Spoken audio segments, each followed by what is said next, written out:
आं मैया गंसे दामजु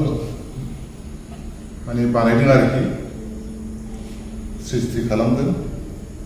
बे जाबाय औवानि आरो बेखौ मथा-मथि सेरजा बायदि आरोखि। नाथाय सेरजा होननानै बुङोब्ला ट्रेडिसनेलि गावहानो मोनसे आबुं महर दं आरोखि। सेरजानि महर गैया, नाथाय बिनि केरेक्टारा गासिबो सेरजानि। दा बे औवा गिदिरजों बानायनाय। ओरैहाय गान्थि दङ, बेनिफ्राय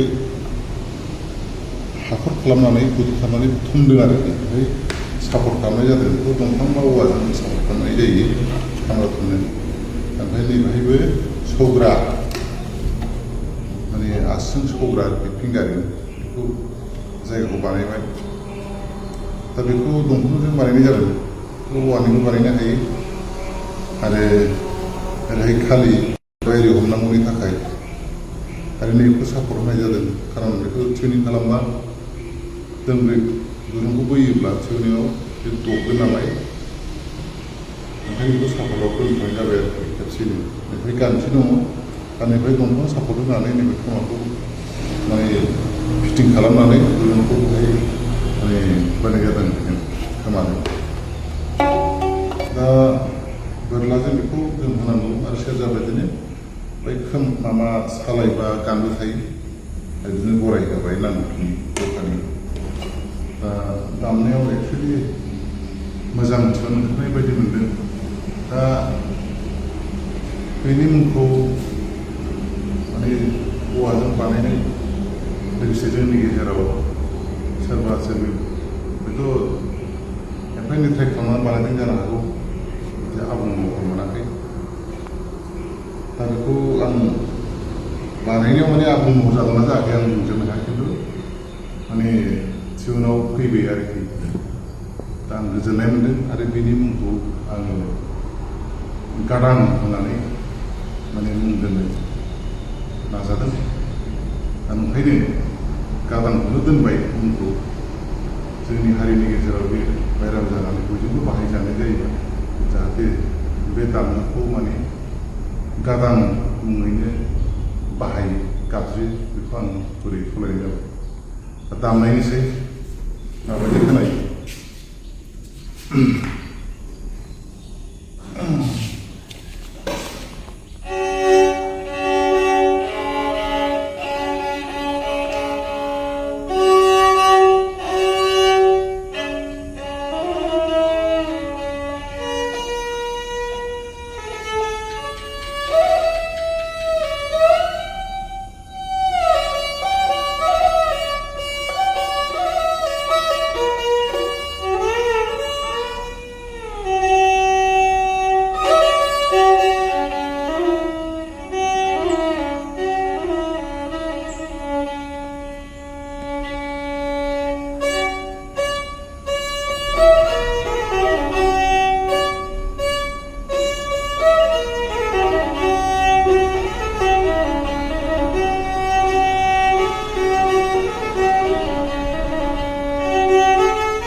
Kine Kulumbai.